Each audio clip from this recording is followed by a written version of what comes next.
Попадание туда. Есть попадание, отходим, все. Группа отходим.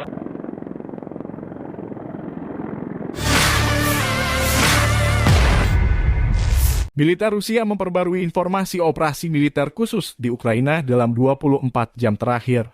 Juru bicara militer Rusia Letnan Jenderal Igor Konashenkov per 28 Desember melansir terjadi kontak senjata di sejumlah wilayah seperti di Kharkov, Donetsk, Luhansk, hingga Zaporizhzhia. Di arah Kupiansk, lebih dari 30 personil Ukraina, 3 kendaraan tempur lapis baja, dan 2 kendaraan bermotor dinetralkan. Kontak senjata di arah ini terjadi di dekat Sinkovka, Timkovka, dan Kislovka, wilayah Kharkov. Pasukan Rusia dengan artileri dan infanteri mencegat serangan balik angkatan bersenjata Ukraina. Di arah Krasliman, 4 kelompok taktis kompi angkatan bersenjata Ukraina, serta dari Brigade Pertahanan Teritorial ke-103 dinetralkan di dekat Novolibovka, Neskoye, Republik Rakyat Lugansk, Terni, Republik Rakyat Donetsk, serta dekat hutan transplantasi Srebryanskoye.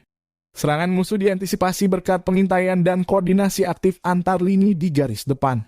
Lebih dari 170 personil Ukraina, 2 mengangkut personil lapis baja, dan 4 pikap dieliminasi.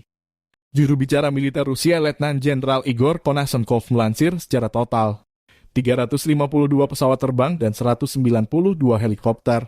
2.734 kendaraan udara tak berawak angkatan bersenjata Ukraina dinetralkan, termasuk 399 sistem rudal pertahanan udara, 7.282 tank dan kendaraan tempur lapis baja lainnya, juga 950 kendaraan tempur yang dilengkapi dengan MLRS, 3.737 meriam dan mortir artileri lapangan, serta 7.792 unit khusus perangkat keras militer dihancurkan selama operasi militer khusus. Dari kubu Kiev, Kementerian Pertahanan Ukraina melansir 550 prajurit Rusia dinetralkan dalam sehari terakhir, termasuk 13 kendaraan lapis baja, 1 tank dan 8 truk logistik. Secara total, Federasi Rusia sudah kehilangan 103.770 prajurit, termasuk 283 jet tempur, 267 helikopter, serta 3.017 tank sejak awal konflik. Presiden Ukraina Volodymyr Zelensky bersumpah mengusir seluruh penjajah Rusia dari tanah air Ukraina dengan bantuan negara-negara sekutu maupun semangat patriotik prajurit Ukraina. Konflik Rusia-Ukraina memasuki bulan ke-10 belum ada tanda-tanda perdamaian.